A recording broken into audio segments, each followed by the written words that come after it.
How does a Gen Z entrepreneur from the Philippines turn the promise of remote work into a thriving business while championing youth advocacy? Today's episode is more than just a story of Concha's rise as a young leader in the remote work revolution. It's about a young woman who is redefining what it means to balance business success with meaningful community impact. Hello and welcome to Season 10 of the Womenpreneur Asia podcast, and I'm your host, Krista Goon.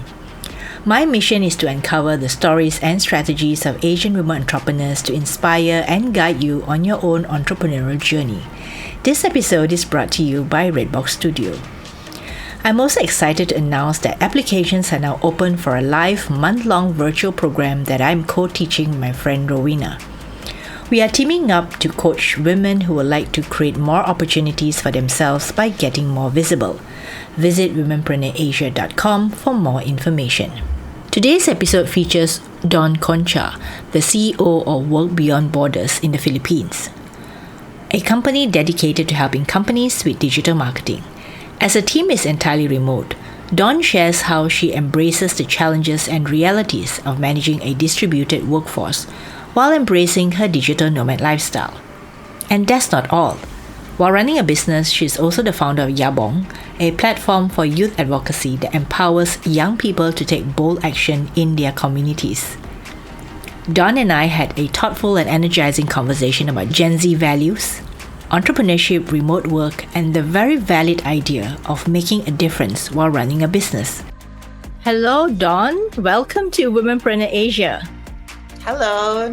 It's my pleasure to be here and talk about everything womenpreneur. Dawn, I know you've been a business owner for the last 8 years, and you also do a lot of work in the community. But I'd like to dig into a little bit of a background, how you came to be a business owner of your own business for the last 8 years. Well, it started as an accident, to be completely honest with you. It started off with I was studying and working at the same time. I started working for a freelance work as a writer, as a copywriter to be specific, for business coaching programs. And then from start, I actually knew that it's such a good opportunity for me to leverage. So the client that I used to work with, I'm very thankful for him. He introduced me to another client, and then another client actually introduced me to another one, until such time that I can anymore handle a project. So I tried outsourcing it. And so that's when it began. And how did you get that first client? And that was interesting, right? Yes. So I've looked it up online. So there are jobs forms that I applied with. It was just a shot in the dark. It wasn't such a huge thing to work remotely that time, especially in 2017. But I just tried with the hope of okay, I can study and at the same time earn money. And I was able to juggle both, actually. So with that in mind, it was such a huge difference between being able to remote in a physical office and through online as well. Did it surprise you? I wouldn't say how easy, but did it surprise you how accessible it was to work remotely? It surprised me in a good way that you can actually do it at such time where there were only a few people who actually know about it. And at that time, before the pandemic, it was 3 years before the pandemic, because virtual jobs and remote works and digital gig economy became bigger at 2020 when everyone's at home. The conversation about remote work has been much of a topic during the pandemic as compared to before that. And so when I was doing that, it wasn't such an ease. There was a momentarily learning curve at that time to compose myself and be at my laptop and in my bedroom and in university and just juggling it in and typing all of these write-ups. It was hard because you don't have anyone to collaborate with, especially as a copywriter. These are all just people you talk in chat or in calls. which would have sufficed if you are meeting them in person and learning from them in the process. So it was more of, and I would say it's easy, but there is some difficulty about the learning curve about it. And that's really how remote works really go. It's a matter of being able to understand that you do not have the same support as in a physical office, but at the same time, it's up for you to ask questions, to be visible, and to make sure that your work is being highlighted. And how has it been since starting as a copywriter, but now running your own agency? Well, it didn't end about actually with being a copywriter. My story was that I was a copywriter and then I knew how to do graphic design. So there was a graphic design component within it, within the job. And because you need to put in a photo in your blog post. So I kind of learned about it. And then during that time, fusing graphic design and copywriting, it's already social media management. You can already do content marketing in social media. Before Reels and TikTok videos and even YouTube videos were such a huge thing, Facebook and Instagram are actually all photos and captions. So it kind of fusing both. I was also a social media manager. So it was not necessarily it landed on my feet kind of idea. It kind of just bound to happen as we go along the way. And managing it from before to now, it has been different in a way of scale wise, especially that I manage certain employees in different time zones and also through only in certain platforms that you can talk via chat and also via call. So it was a matter of experience from looking back in 8 years that I've been in this industry. I understand that there are imperfections because there are some contexts that cannot be taken out of when it comes to communication. So over communication is one of the things that I always tell our employees and also people that would like to venture in remote work, because that is very important, especially when you get lost in translation, you get taken out of context with just chatting or video calls. And sometimes you don't even get the emotions, right, in the communication. Exactly. Is she mad by just giving me all of these tasks? Is she just going to be neutral because of those things that happened within, like, because of the lost in translation kind of idea within the work relationships? It must have been so hard for those who are starting nowadays. But right where I started, there was certain acceptance that there will be a learning curve in the process. And tell me a little bit about your background, Dawn. I think we had a very good conversation when we were talking about this during a preliminary call. So I would love to hear about your background and where you live. Yes. So I grew up in a small city. So I'm a small city girl with big city dreams. That's how I would describe it. With being in small city, you kind of feel like you're a big fish in a small pond, wherein opportunities lie down to certain positions in government or even education or academic sector. I have a mom who is also a single mother who taught me to dream big. And I think that is the most important thing. My parents, although they were separated, they have a very influential influence to my mindset when it comes to learning. Most especially that both of them are involved in business and politics. So both of them really has the best of both worlds when it comes to relating to other people, managing finances. So that as a background made me really understood what it is to start a business and also to dream big. I studied international relations as well, studied in the US and in the Philippines. So with that in mind, there's also a cultural understanding that comes along with it. I've also traveled to different parts of the world, which is something that I've never imagined that I would be able to do at such a young age because of my ability to speak and inspire other people. And with that, you can see in my story, it's not just about winning in business. It's also winning in the things that I believe in. And also the things that, or the principles that I've held because of those experiences. I've seen a lot of people nowadays that are being hindered by the digital divide. Say, for example, a lot of communities are being left behind because of how they will be accessing information or how they can use these platforms that we are using right now. And we can see through that the idea of coming in together and helping them. That is why when I started the business, there was already a vision of starting my own nonprofit organization on the side. So instead of choosing one over the other, I kind of did both. So you already had that in your mind when you started your business. Exactly. I was like, okay, but my passion is helping other people and not work in a corporate as a full-time. That's my passion project. That's what keeps me alive. As they call it in Japanese terms, it's ikigai. It's learning what your capabilities are, your ability to inspire other people, and your ability to light up something inside yourself.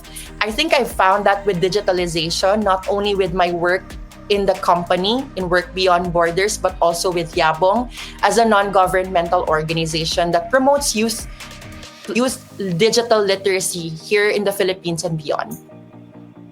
So you really had that idea so many years ago of the community initiative. I wouldn't say it's a concrete plan, but it's kind of a manifestation. I've always envisioned myself talking to a crowd, delivering speeches about how we can improve the world, but I really didn't know which one to focus. I could focus on gender, I could focus on youth, but somehow along the way, I became really engrossed with social media and digital platforms that it became also my opportunity to step up. And I would like to give a shout out to UNESCO to giving me that platform, because out of all of these experiences as a CEO and as a founder of a non-governmental organization, what propelled me to the right direction and found my ikigai is that I was given a platform as a UNESCO ambassador for digital literacy as well. That is fabulous. And now you found your ikigai. You found something that you really enjoy doing and you can do very well, and you can utilize and leverage that to help more people in your community. So how has the journey been for you, Dawn? The journey has been tough, to be completely honest with you. And I think a lot of women in this podcast would also understand the gravity of being a woman, being a young person, and being in a space that is not as popular as going to politics or academics. If I have been a professor in a university teaching digital literacy, or could have been easier for me to take a path in politics and, follow the footsteps of, different people in terms of inspiring other people, inspiring the community. But I've took a path less traveled by, which is through being a business owner with a corporate social responsibility and a way to give in our community. So it has been hard in a way that there are forces that are outside of your control, and that you will be defined by all of these labels and reduced to a headline and a lesson. But at the end of the day, it's how you really brand yourself. It's your mindset. It's all about looking in that mirror and seeing yourself as that vision of who you want to be. It's not really about how other people describe you. It's about being you, the authentic you. And I think that makes my journey, albeit it's so difficult, easy as well, because I have found my path and I have also found my authenticity, to which I put action upon. I like the way you touch on authenticity. So I want to ask you, because you're a Gen Z, I want to ask you, what does authenticity mean to a young person today? Because the word or the term is overused. Actually, if you think of it, the simpler terms of how you will describe authenticity is being able to be yourself regardless of what people will say.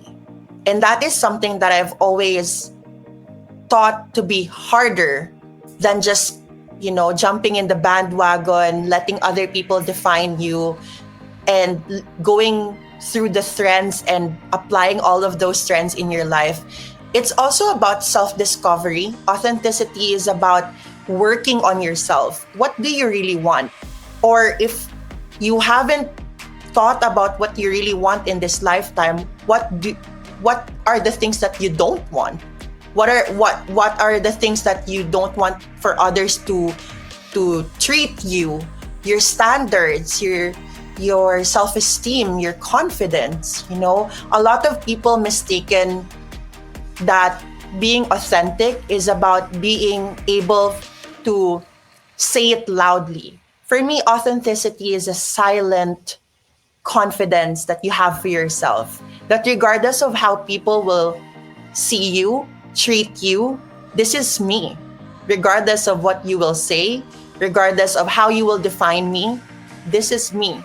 And authenticity, not just as a Gen Z, but as a whole, I think is being able to rise above that definition of what others think of you and really be yourself, that silent confidence. It's a very, really interesting way of thinking of authenticity. Now, I want to switch gears a little bit and ask you about remote work, right? Remote work and being a digital nomad, because you run your company remotely. Yes, 100% remote. Yeah. So remote work and being a digital nomad is a dream for many people. I want to know, what are the realities and challenges of being a digital nomad or doing remote work? Well, I'm actually experiencing it right now. I'm about to hop in to a long flight in the next few days. And as a digital nomad, you are grounded in a way that you have work everywhere, but at the same time, you also crave home, the idea of home and your community. Sometimes being a digital nomad means you're mysterious to others. Like, they don't know where you are. How can I send a gift to you when it's your birthday? So it has been a struggle, because it would have been easier if you have a community that you have actually grounded with. But at the same time, you are boundless by the limitations that will be put up with you. And that's the thing that I like the most about being a digital nomad. It's opening yourself up to the possibility that there are certain cultures for you, and you can discover that for yourself. I'm a big believer of chasing wisdom instead of knowledge. Knowledge is just something that you can take from a book, learn from it. For me, being a digital nomad, and the best thing about it is being able to learn that knowledge, at the same time act on it, which is wisdom.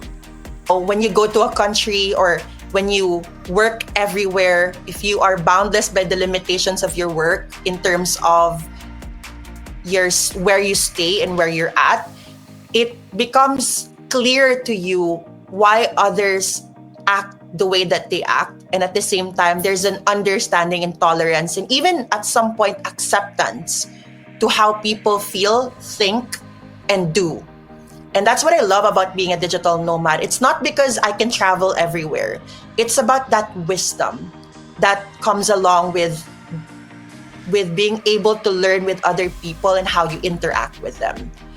I would say if you would start to be a digital nomad, always know that the question of work-life balance is also on the line.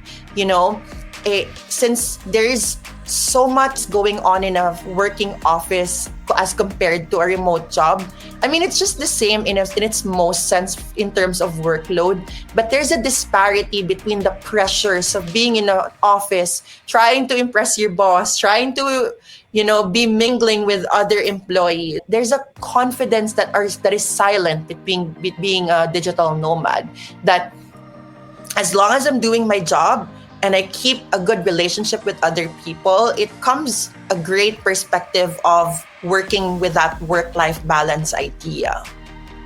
Does it ever spill over into your personal life?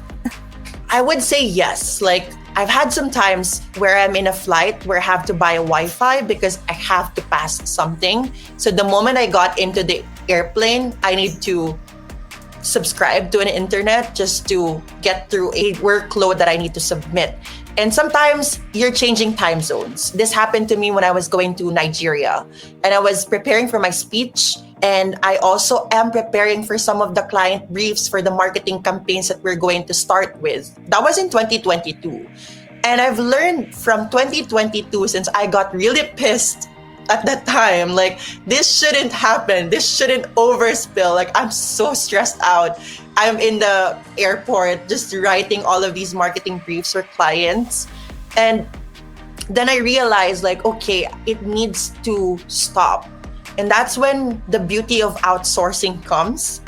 That's when being a freelancer, a digital nomad, to a business owner, agency owner kind of steps in, wherein, like, okay, this is something frustrating for me. I need to outsource it. And when you outsource it, was it specifically to the people in your country, in the Philippines, or was it to anyone who has the best skill sets and abilities? I have a nationalistic mindset, and the fact that the Philippines or the Filipino people has been tagged as hard workers and really good in English when you're working with different marketing campaigns and working with different clients in different time zones. So as much as I would like to hire foreigners in my company, there's a preference over Filipinos because of that idea of nationalistic. At the same time, since my story of being raised by a single mother, and also I have learned that a lot of students in the Philippines doesn't have the capacity to continue studying because of financial issues, I have started to prefer single mothers or even mothers who wants to work while nurturing a child. And in fact, our employees, as far as I remember, there are 3 mothers that are four mother employees. 2 of them are in the operations directors, or they're really high up in the ladder, because they execute that tenacity to provide for the family while nurturing it. So it's a preference with the working students as well, because they can work and at the same time study as well, which is what I have done when I was starting with the whole digital nomad idea. And also, there's also a preference over LGBTQIA employees that will be employed in the company. Most of them are experiencing discrimination in workplaces. And with that, being in a remote work lessens that.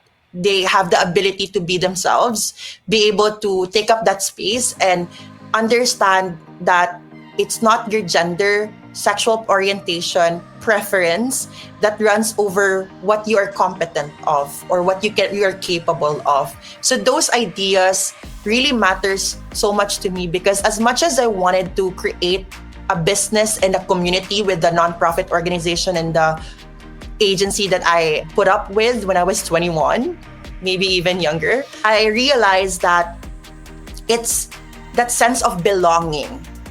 And being able to nurture that in the company makes it a great way to understand your employees and that they would understand you as well. And we can see that with the neo-industrial revolution that is happening right now. Many people shift their minds to work-life balance, to remote. That's why there's a persuasion that people are enticed to work in remote work, because right now it's not about how much you're earning. It's the freedom that you can get from earning those money. It's not anymore about who has the highest salary. It's about who has the highest freedom. I think you've hit on something really interesting, right? Because I think for a lot of business owners, this concept of having a physical office or being in the physical space with the rest of your employees or the rest of your team was something that we inherited from a long time ago. But in order to do business or in order to run the business today, there needs to be some mindset or even structural changes. Because as you said, people are more inclined to value freedom over a high salary, for instance. Mm-hmm.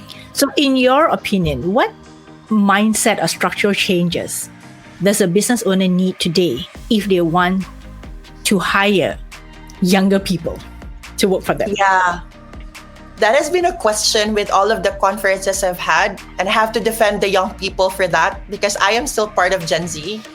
And with that mindset, I do think that being limiting of being in a physical office should not be a choice between whether you're going to go remote or physical.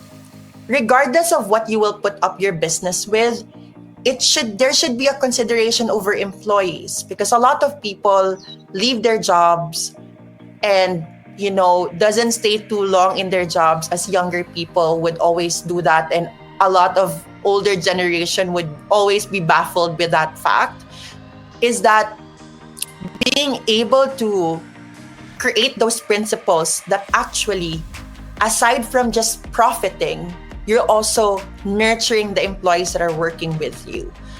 I have had employees who were there from the very start.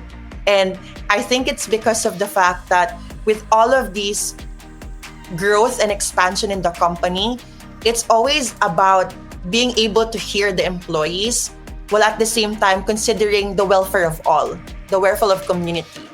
And I will still tie it back to the idea that with those two organizations I've built with Work Beyond Borders and Yabong, it's always not about business or community.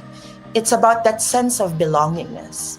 So if we could create that sense of belonging for our teams or employees, would that be an easier way for business owners to retain their team and keep them feeling, well, at least, more satisfied with their work? Right. Especially nowadays that there's hyper awareness over companies that are actually providing that to certain employees. People are actually awakened by the fact that there are options out there. And with those options and with those ability to create that work-life balance, you would value more about your priorities in life. Some of us have different dreams. For business owners, they might have a dream of becoming a CEO for a long time. But for these people that are working for them, it's a different priority. They might be working for their family, for their education, or because they want to feel belongingness. And those are the themes that the company is actually establishing, that belongingness because of a single mom or a mom ending her dreams just because she's nurturing a child. A remote work can actually alleviate that. She can still climb up the ladder or, define her success in terms of corporate or in terms of anything that she could think of.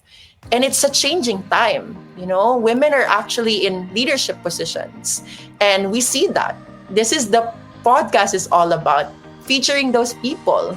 And at the end of the day, when you put that sense of belonging and the idea that everyone has different priorities and different dreams, you can understand intention, why they're working. And with that intention, you can navigate it through your framework. I am not saying to change your business model to accommodate it. Rather, what are you doing to accommodate it, even in small strategies? And since you manage your team remotely, what are some of your favorite tools or software that you use to keep in touch with your team? Well, I thank God for Google Suite, honestly. The Google Drive folders that you can manage from, Google Calendar, which you can put invite, and there's Google Meet already. This is not a paid collaboration, by the way. It's just like, I'm amazed. And you can literally do anything with Google Suite for remote work. You can also do the chat, but we prefer a more inclusive, which is Slack. It's our communication channel wherein every one of us are actually there. You can huddle, you can talk to another person. You can add your own group chat and, take more time and explore different collaborations, integrations as well. You can integrate applications within Slack. We have CRMs like Go High Level for our marketing, and we don't call it human resource because it's a bit condescending in a sense. A human is not a resource, we're a being. So we call it people and culture. So We are looking at a different kind of perspective when it comes to our people. So we also have that in our CRM in Go High Level. So you utilize or leverage a lot of tools in your business.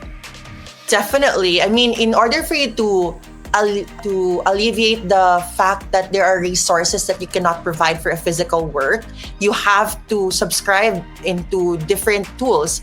I even forgot to mention, but the best thing about all of these is being able to access AI. That is a leverage for all of businesses. And if you're not using any AI to your daily life or even in your business, then what are you doing? How could you even sustain your business in the coming years if you're not even leveraging AI? What about productivity hack? Do you have a favorite productivity hack? Yes. And this always boggles everyone's mind that I use this because it's very simple, yet it's foolproof to be more productive. I use a matrix called Eisenhower matrix, wherein you put in all of your tasks, list it down. I do that at the first of my day or the day before. I usually do it on a Sunday. What are my priorities for the week? Or the day before, I'll just scan it through. I'll list it all down, all my priorities for that week. And then I'll put it to urgent, not urgent. And then figure out which one's urgent, priority, that's P1. That's the one that I'm going to do most. If it's priority but not urgent, that's on P2. It's a different quadrant, and I'll do that next. If it's urgent but not priority, I'll do that third, which is third priority. And then lastly are not urgent, not priority. So when I've done all of these tasks, I'll do the not urgent, not priority. So in that way, you're able to list down all of the things that you want to do either for a day or for a week, while at the same time prioritizing which ones really you wanted to do first. Because I've always believed that success isn't about who works hard, but who works smarter. Definitely agree on that. I love the Eisenhower matrix. It just gives you that ability to really focus on the few things, right? I mean, of course, our day could be filled with so many things to do. And a lot of times we tend to go to the things that are fun, but not really that urgent. Yes. I don't know what that happens to you. It's a human flaw because you enjoy it. I would love to wake up and do first my makeup over anything else. You know what I mean? But I have to take a shower and I have to brush my hair and dry it out if it's a wash for my hair day. So it always is a visualization of what you're going to do and prioritizing which ones you want to do first. Now let's talk about Yabong. Mm-hmm. We briefly touched on that just now. Talk to me about Yabong. How did that start? Well, it started with just 6 friends who actually are advocates in different advocacy. We thought that, a lot of times young people are not considered as an expert. It's always a token. When you create a policy, say for a government policy, you just put a token of like, what will be the youth's voice, And that also goes with gender as well. I do really think youth and gender-related issues are much more similar. In its most sense, let's just focus with the youth because that's what Yabong is for. Well, with that, we thought to ourselves, like, why not make a platform for people to be actually heard? So it started as an idea to be a platform for advocacies, regardless of your advocacy is. And then later on, we refined it because most of our initiatives will fall in social media. We create digital campaigns for awareness. We created campaigns that are related to elections, the pandemic, and hate speech. Say, for example, we kind of hybrid it, and then we realized that the main problem that people don't give platforms for young people. And the best platform to give for young people are in digital platforms. This is where we lead. This is where we are experts because older generation would ask us, how does this work? How does Facebook work? And it has been a thing before the pandemic, and it has been rolled out and spread like a wildfire during pandemic. And when you realize it is really the social media is really run by young people, if you think of it. I mean, not in a governmental level of those platforms, but in a way we drive the trends, the algorithm changes, the successes of this business because of how the usage of the youth affects elections, academics, conversations, and issues that we need to tackle about. It's digital literacy that we need to focus on. And we became Youth for Media Literacy. We hosted summits such as International Youth MIL Summit, which was joined by 300 people virtually, over 13 countries. And through that, we've worked with projects with other international organizations. Personally, I work with WHO for the information against the pandemic and campaigns. Also with UNESCO and other organizations such as UNICEF in order to promote digital literacy. We have developed the idea that digital literacy is actually agnostic when it comes to advocacy. Whether it's gender, the youth, environment, all of these are tackled in digitalization. And with digital literacy in mind, being able to access and at the same time use this access for good, you are able to teach young people, and not only young people, but other generations. Because again, the young people are the drivers of these digital platforms. Once the young people learn, they teach their parents. I teach my parents how to spot fake news when the fake news thing was actually so rampant. Even nowadays, it's weaponized. So being able to learn that, we actually drive change in elections. And the Philippines has recently elected the senators in the Congress, and also we also had the local elections. And we see the vote of the youth and the voice of the youth unexpectedly, putting shackles to political dynasties and unexpected winners, even in the senatorial level. You can see that we derive change for people who are in digital platforms, because nowadays, internet, digital platforms, social media is not just tools of communications. These are necessities for human beings. Speaking about social media, could you share some quick win social media tips that you recommend to a business owner trying to grow their brand online? Since we talked about Yabong. Unconventional.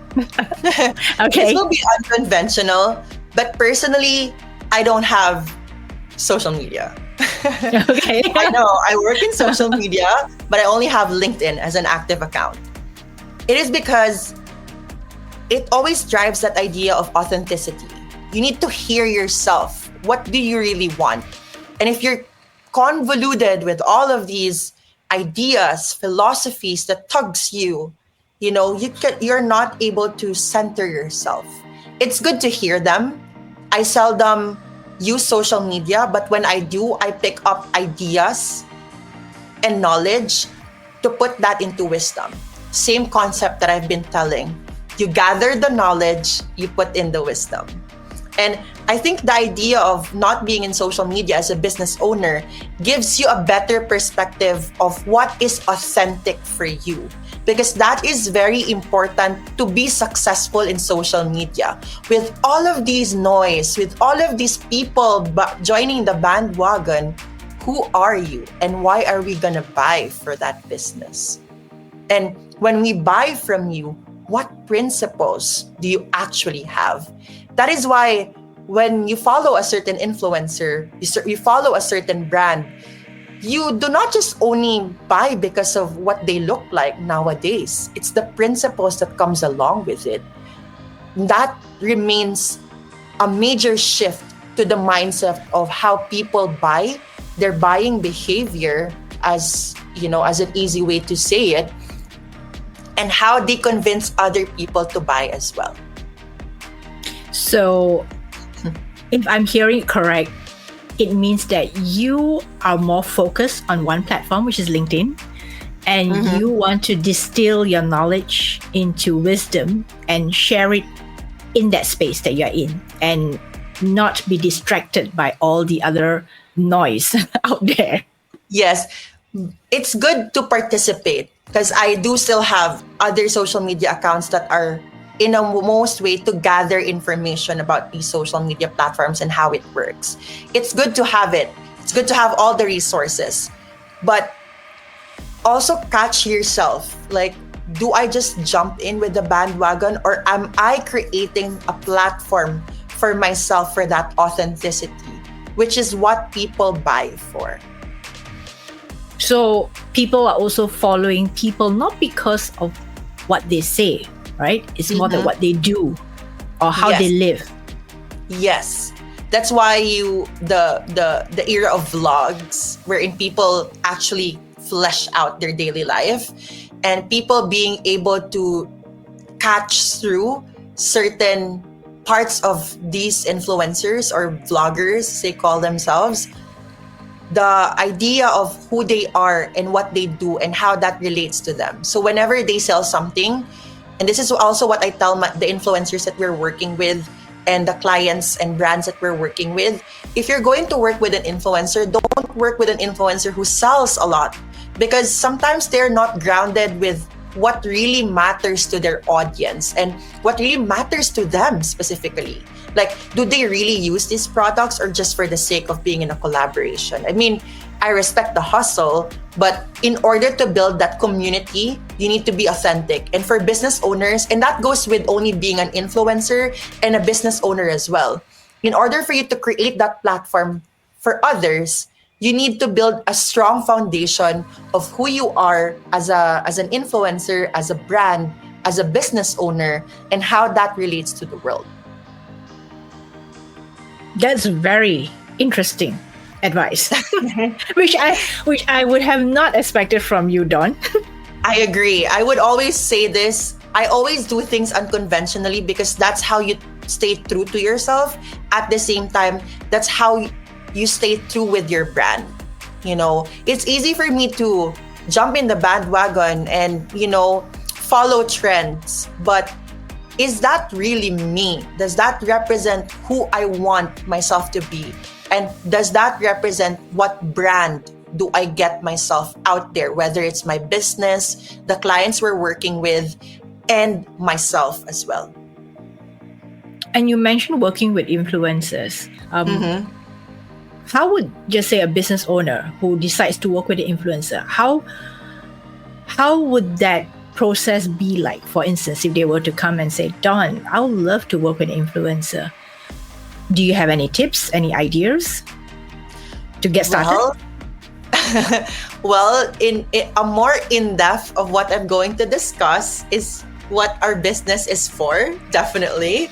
But in a nutshell, it's always your alignment to your true audience who are buying for you.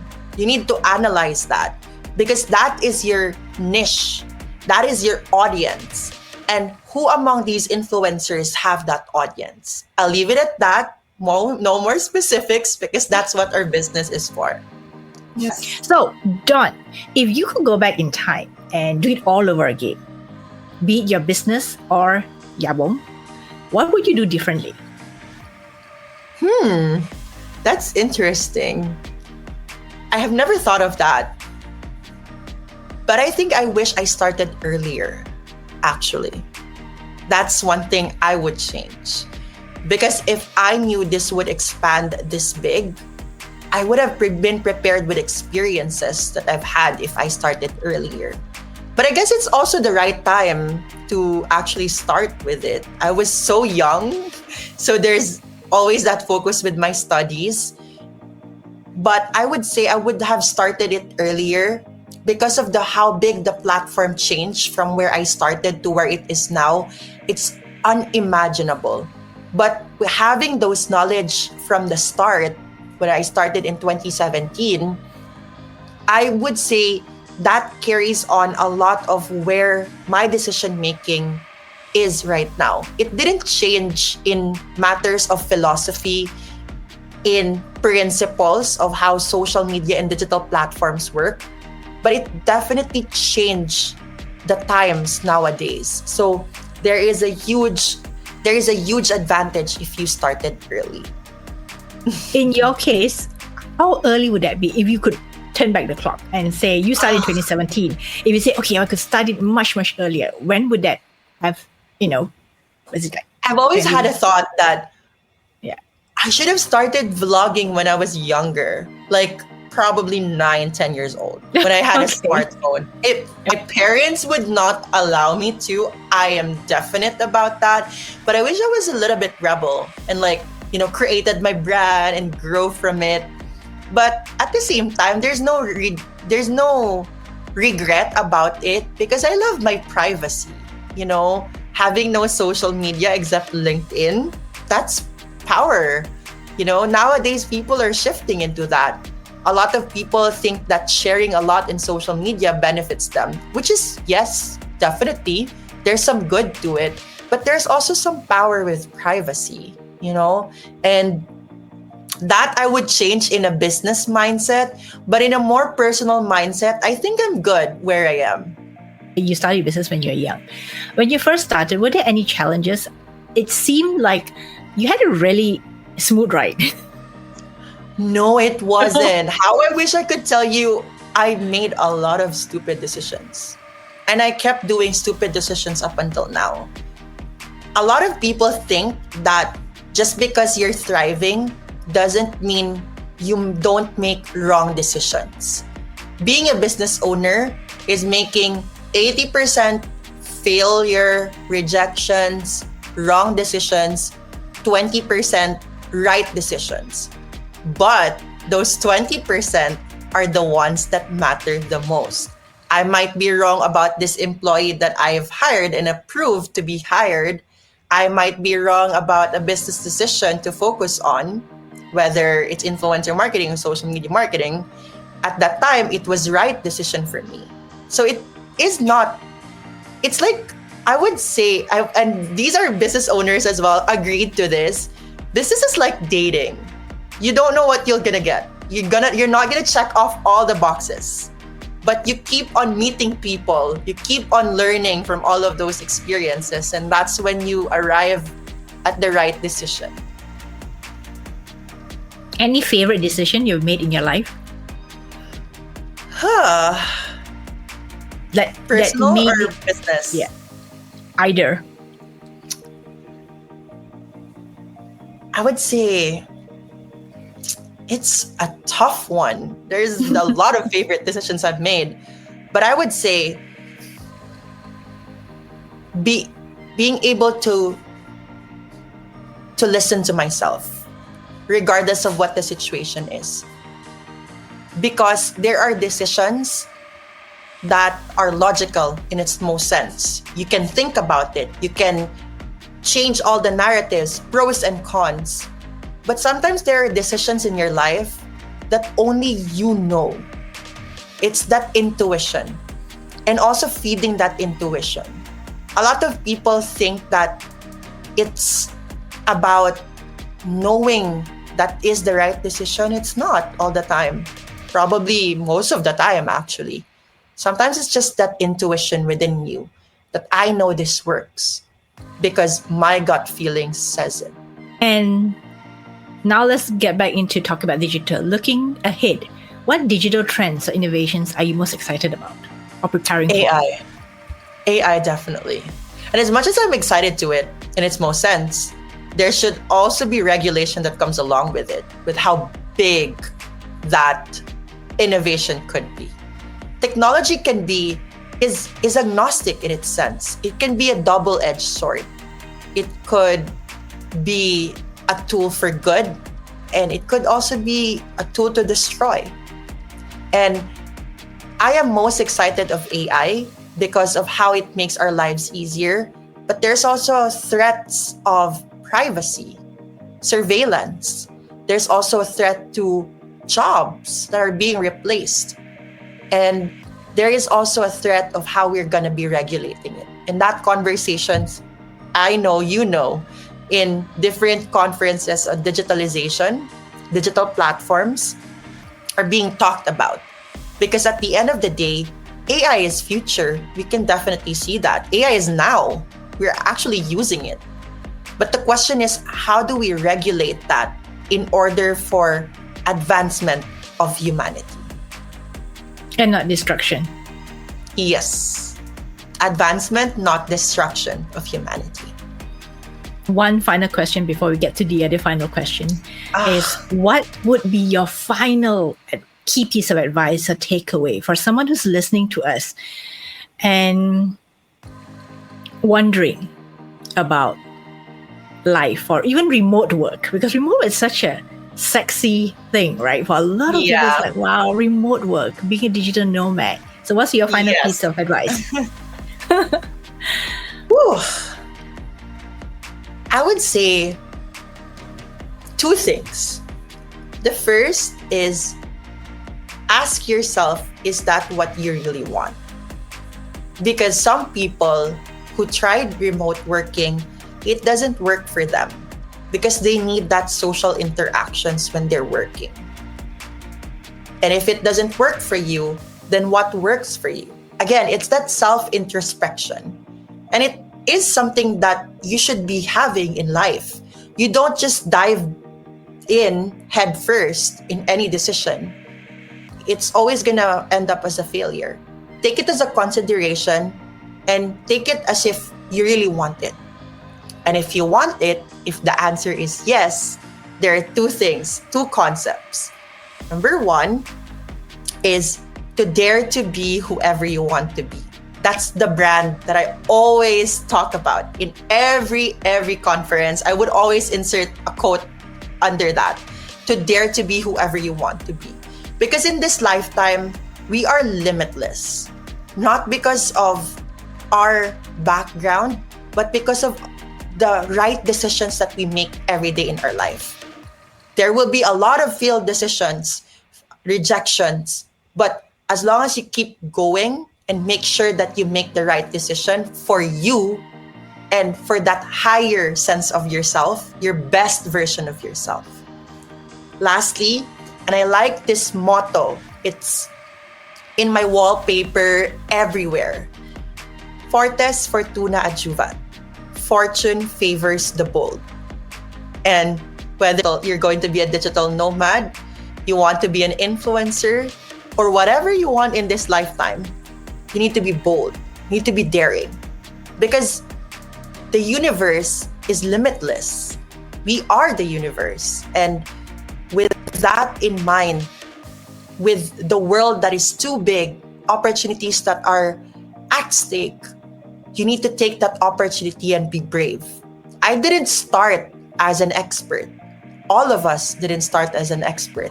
You need to have your podcast number 1 to have podcast number, I don't know what podcast number episode this is. We have to start somewhere. But before we start somewhere, we need to be brave. That's it. Thank you. And we also need, I think, latching on to what you said, we also need to know who we are deep inside. Exactly. Because otherwise we'll be following the crowd, following the trends. And it's good if you want that, but at what certain extent and how many times will you still follow the crowd? You know? And what price to pay? At what price to pay? Exactly. Yeah. It's the expense of your self-expression. Definitely. And these days, people can find stuff you did 10 years ago, 20 years ago. Digital footprint is a thing. Yeah. Trust me. So if you're doing something good, you should be doing something good. But if you're doing something bad, it's not going to be good. Exactly. You wrapped it right. Yeah. So Dawn, where can people find you online if they want to reach out to you and talk to you about digital and strategy and everything else? We have 2 platforms for you to reach out. For our business, it's workbeyondborder.com. And the other one is yabong.org, which is our organization, a nonprofit organization that I started with. And within these 2 organizations, we have info at workbeyondborder.com for inquiries of how we can collaborate together with a marketing agency. And then for Yabong, which is our digital literacy platform, is info@yabong.org.